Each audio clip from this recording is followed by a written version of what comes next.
Sabe o que transforma um simples palpite em uma aposta realmente inteligente? Nesta análise, a gente vai abrir o manual de um especialista para entender a lógica, os dados e a estratégia por trás de uma jogada profissional. E olha, isso vai muito além de só tentar adivinhar quem vai ganhar. Para muita gente, a resposta é essa aí: um sonoro sim.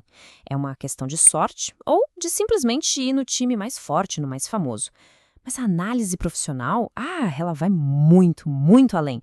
E é aí que a história começa a ficar boa de verdade. Hoje, a gente vai desconstruir o raciocínio por trás de duas partidas que realmente aconteceram. A ideia aqui é mostrar um método, um caminho para encontrar oportunidades que, na maioria das vezes, passam batido. Vamos nessa? Então, para começar, vamos entender o que é essa tal de análise por trás da aposta. O que o especialista busca que vai além do óbvio. Nosso primeiro caso leva a gente lá para a Itália. Um confronto entre Torino e Milan. Olhando assim por cima, parece uma história com um final bem previsível, né? Mas será mesmo? E, de fato, a história parece bem clara. De um lado, o Milan, líder absoluto, números que impressionam. Do outro, o Torino, numa fase terrível, sem vencer há 5 jogos. Os dados estão praticamente gritando na nossa cara: vitória fácil do Milan. Com base nesses números, a resposta parece ser um sim gigantesco. Mas a análise de verdade começa justamente quando a gente desconfia do que parece óbvio demais. E aqui, olha só, tá o pulo do gato. Apesar dessa fase espetacular, o Milan visitou o Torino 4 vezes recentemente e não venceu nem uma. Perdeu 3 jogos e empatou um. Ué, de repente a história não é mais tão simples assim, né? Então, o ponto crucial é esse. A gente tem um conflito direto entre a fase atual, que aponta para o Milan, e o histórico desse confronto específico, que favorece o Torino jogando em casa. A oportunidade aqui não está em adivinhar o vencedor, mas em entender e saber usar esse conflito. Agora, bora para o nosso segundo caso, lá na Inglaterra. Vamos ver como a análise de valor se aplica a um jogo entre Wolverhampton e Manchester United.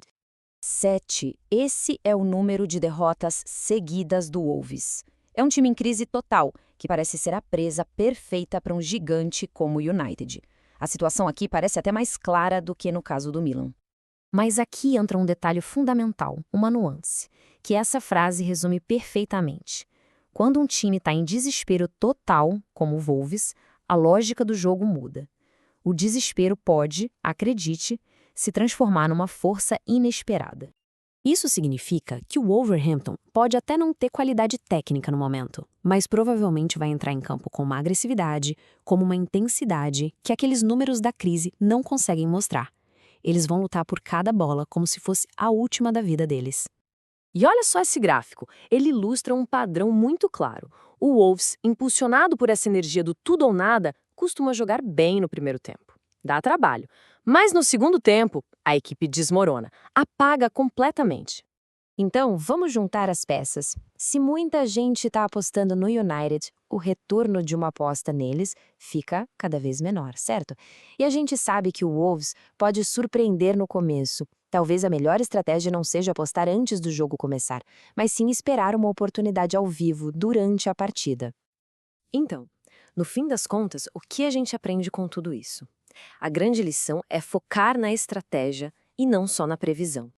Basicamente, este é o processo. Passo 1, comece com os fatos. Passo 2, procure o conflito nos dados, onde as coisas não se encaixam. Passo 3, questione o favoritismo que o mercado está apontando. E o passo 4, crie uma estratégia que explore a brecha que foi encontrada. Olha só como a perspectiva muda. A gente sai de uma previsão simplista, quase automática, para uma abordagem estratégica, muito mais paciente. Nos dois casos, a melhor oportunidade talvez nem fosse apostar antes do jogo, mas sim esperar o cenário ideal se desenhar com a bola rolando. E essa é a grande lição. A análise de alto nível não tem nada a ver com ter uma bola de cristal. Tem a ver com ser um estrategista, que encontra valor onde os outros só enxergam um resultado óbvio. É sobre saber quando agir e, tão importante quanto, quando é melhor não fazer nada. Isso tudo deixa a gente com uma pergunta final, né? No fim das contas, o que vence? A análise fria dos dados ou a pura imprevisibilidade do esporte? Aquele fator humano que simplesmente não cabe em nenhuma planilha?